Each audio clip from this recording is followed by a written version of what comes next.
Good morning, everyone. I am RB Epino and I will be discussing our group's report on the endocrine system. The different endocrine glands of the body are the pituitary gland or hypophysis, hypothalamus, thyroid gland, parotid gland, adrenal gland, and pineal gland.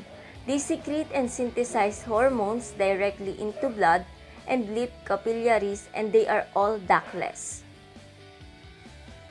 First is the pituitary gland. The pituitary gland or hypophysis is formed by two separately developed structures, adenohypophysis, or which is the anterior pituitary, and neurohypophysis, which is the posterior pituitary.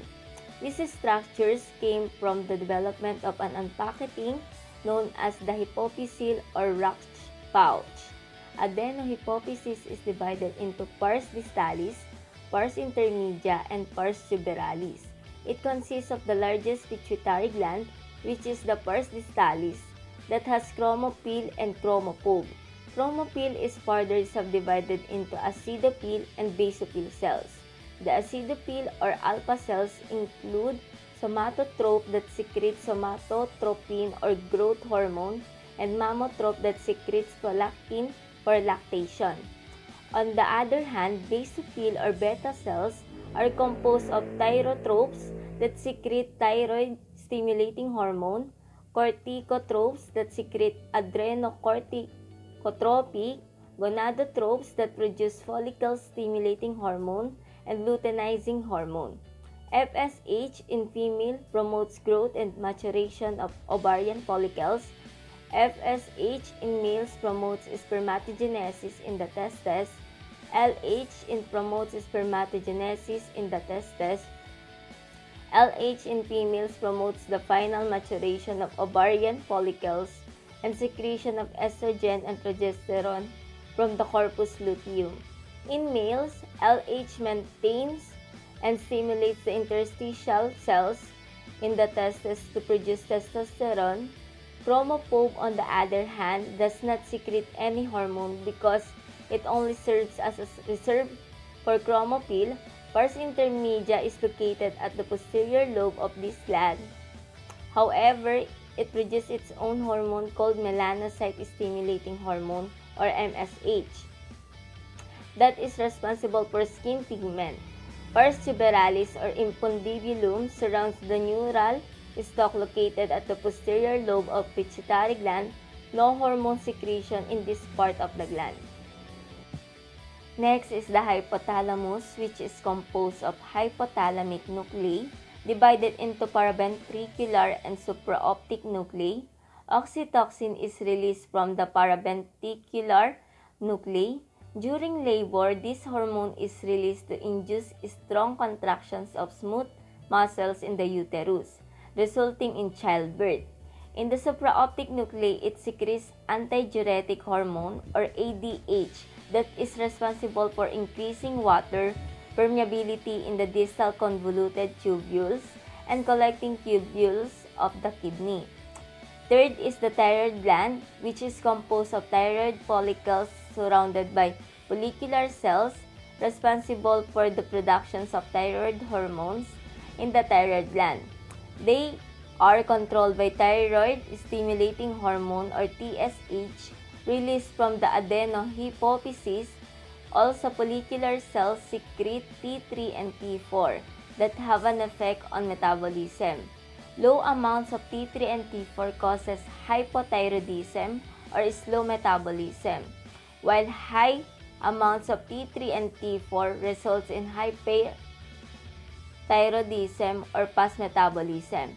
This gland also contains parafollicular cells that synthesize and secrete calcitonin, which is for lowering blood calcium levels in the body.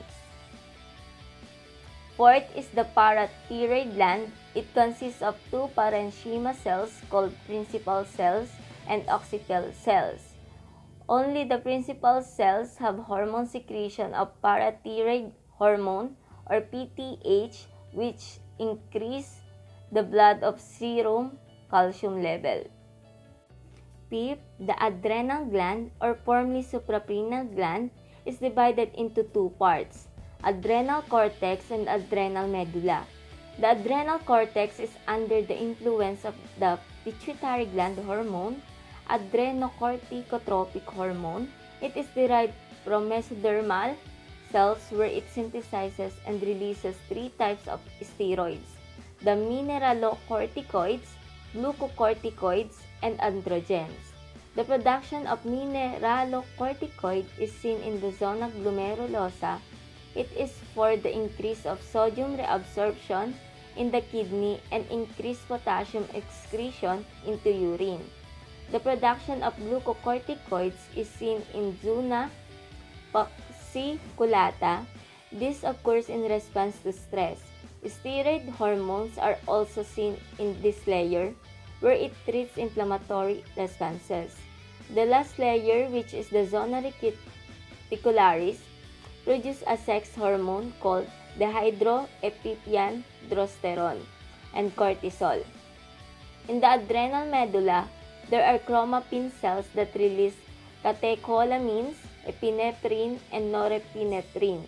These chemicals prepare an individual for a fight or flight response, resulting in increased heart rate and the surge of glucose into the bloodstream.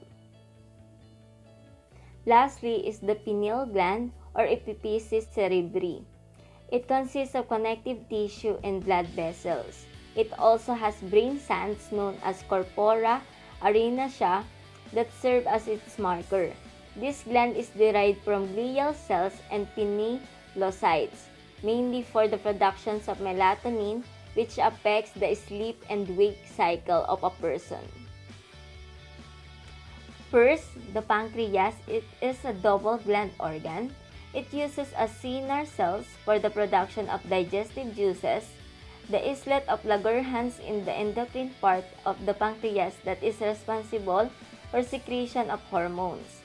It is composed of three types of principal cells: the alpha cells for glucagon secretion, beta cells for insulin secretion, and delta cells for somatostatin secretion.